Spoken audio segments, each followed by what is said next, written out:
আমাদের যে কোনো বাঙালি বাড়িতে রোজকার রান্নার মধ্যে কিন্তু এই কুমড়োর ছক্কা অনেকের বাড়িতেই রান্না হয়ে থাকে। তাই আজকে আমি আমার বাড়িতে কেমন করে কুমড়োর ছক্কা বানাই তোমাদের সাথে সেটা শেয়ার করব। তাহলে চলো রান্নাটা শুরু করে ফেলি। আর আমি সুস্মিতা তোমাদেরকে আমার চ্যানেল ইয়ামিজ বাংলাতে স্বাগত জানাই। এই রান্নাটার জন্য আমি এখানে 250 গ্রাম কুমড়োকে এরকম ভাবে ডুমো ডুমো করে কেটে নিয়েছি। আর নিয়েছি একটা বড় সাইজের আলু, সেটাকেও আমি এরকম ডুমো ডুমো করে কেটে নিয়েছি। তারপর আমি নিয়েছি 2 টেবিল চামচ ভেজানো কাঁচা ছোলা, 2খানা চেরা কাঁচা লঙ্কা, আর নিয়েছি হাফ কাপ পরিমাণ কুড়োনো নারকেল। এবার আমি অন্যদিকে একটা বাটির মধ্যে নিয়েছি 1 চামচ আদা বাটা, 1 চামচ হলুদ গুঁড়ো, 1 চামচ জিরে গুঁড়ো, 1 চামচ ধনে গুঁড়ো, আর নিয়েছি হাফ চামচ গোলমরিচের গুঁড়ো আর হাফ চামচ নুন। তারপর এর মধ্যে আমি দিয়ে দেব হাফ কাপ পরিমাণ জল। এবার সমস্ত কিছুকে আমাদের ভালো মতো একবার মিশিয়ে নিতে হবে।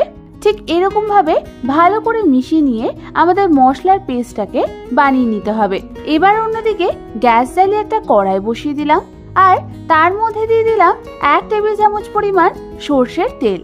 তেলটা ভালো মতো গরম হলে আমি ওর মধ্যে কেটে রাখা কুমড়োগুলোকে দিয়ে দেব। তারপর ওর ওপর আমি দিয়ে দেব হাফ চামচ পরিমাণ নুন আর হাফ চামচ পরিমাণ হলুদ গুঁড়ো। এবার আমাদের এই কুমড়োটাকে মিডিয়াম ফ্লেমে 4 থেকে 5 মিনিট ধরে হালকা করে ভেজে নিতে হবে। 4 থেকে 5 মিনিট ধরে ভালো করে ভাজার পর তোমরা দেখো আমাদের কুমড়োগুলোর গাটা হালকা ব্রাউন হয়ে এসছে। ঠিক এই সময় আমি কুমড়োগুলোকে একটা অন্য পাত্রে তুলে নেব। তারপর ওই কড়াইয়ের মধ্যে আমি দিয়ে দেব 1 টেবিল চামচ সর্ষের তেল আর 1 টেবিল চামচ ঘি। এবার তেল আর ঘিটা গরম হলে আমি ওর মধ্যে ফোড়নের জন্য দিয়ে দেব একটা শুকনো লঙ্কা, 1খানা তেজপাতা, হাফ চামচ পরিমাণ 5 ফোড়ন, আর দিয়ে দেব হাফ চামচ পরিমাণ হিং। এবার ফোড়নটাকে মিডিয়াম ফ্লেমে হালকা হাতে একটু নাড়াচাড়া করে নিয়ে আমি ওর মধ্যে দিয়ে দেব কেটে রাখা আলুগুলোকে। তারপর ওর মধ্যে আমি দিয়ে দেব হাফ চামচ পরিমাণ নুন আর হাফ চামচ পরিমাণ হলুদের গুঁড়ো।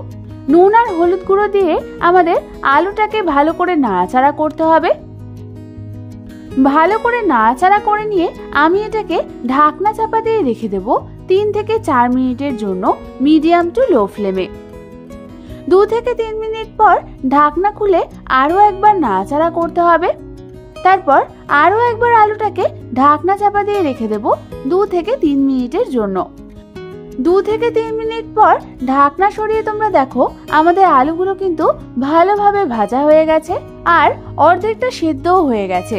ঠিক এই সময় হালকা হাতে নাড়াচাড়া করে নিয়ে আমি এর মধ্যে দিয়ে দেব আগের থেকে বানিয়ে রাখা মশলার পেস্টটা, আর দিয়ে দেব ভিজিয়ে রাখা কাঁচা ছোলা আর চিড়ে রাখা কাঁচা লঙ্কাগুলোকে।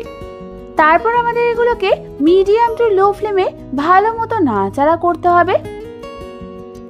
2 থেকে 3 মিনিট ধরে মশলাটাকে কষানোর সময় আমি এর মধ্যে দিয়ে দেব হাফ কাপ পরিমাণ উষ্ণ গরম জল।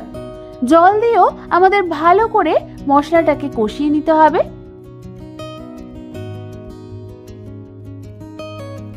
বেশ কিছুক্ষণ ধরে মশলা কষানোর পর যখন মশলা থেকে তেল ছেড়ে দেবে তখন আমি এর মধ্যে দিয়ে দেব ভেজে রাখা কুমড়োগুলোকে। তারপর ওর মধ্যে আমি দিয়ে দেব কুড়োনো নারকেলগুলো।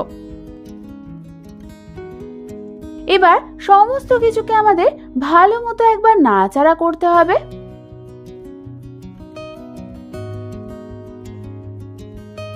ভালো মতো 1 থেকে 2 মিনিট ধরে নাড়াচাড়া করার পর আমি এর মধ্যে দিয়ে দেব স্বাদ অনুযায়ী চিনি আর দিয়ে দেব স্বাদ অনুযায়ী নুন। নুন আর চিনি দিয়েও ভালো মতো আমাদের একবার নাড়াচাড়া করতে হবে। যেহেতু কুমড়োর ছক্কাটা একটু মিষ্টি মিষ্টি খেতে হয় তাই আমি এখানে চিনির পরিমাণটা একটু বেশি দিয়েছি। ভালো মতো নাড়াচাড়া করে আমি এর মধ্যে দিয়ে দেব হাফ কাপ পরিমাণ গরম জল। গরম জলটা দিয়েও ভালো মতো সমস্ত কিছু একবার মিশিয়ে নিতে হবে। ভালো মতো সমস্ত কিছু নাড়াচাড়া করার পর আমি এটাকে ঢাকনা চাপা দিয়ে রেখে দেব লো ফ্লেমে 4 থেকে 5 মিনিটের জন্য।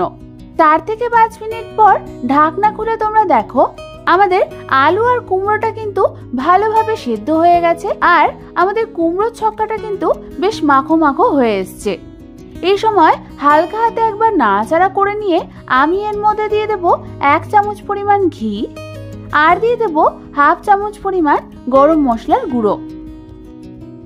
এই ঘি আর গরম মশলা দিয়ে হালকা হাতে একটু নাড়াচাড়া করে নিলেই তৈরি হয়ে যাবে আমাদের দারুণ স্বাদের কুমড়োর ছক্কা। কি তোমাদের শিখিয়ে দিলাম তো, রোজকারের একঘেয়ে রান্না একটু আধটু বদল করে সেটাকেও কি করে সুন্দর বানিয়ে নেওয়া যায়। তাহলে রেসিপিটা অবশ্যই বাড়িতে ট্রাই করো, আর ট্রাই করলে অবশ্যই আমাকে জানিও কেমন লাগলো। এরকম দারুণ দারুণ আরো রেসিপি পেতে হলে আমার চ্যানেলটাকে ঝটপট সাবস্ক্রাইব করে নাও। আজ তাহলে এ পর্যন্তই, আমি আবার চলে আসবো তোমাদের কাছে নতুন কোনো রেসিপি নিয়ে।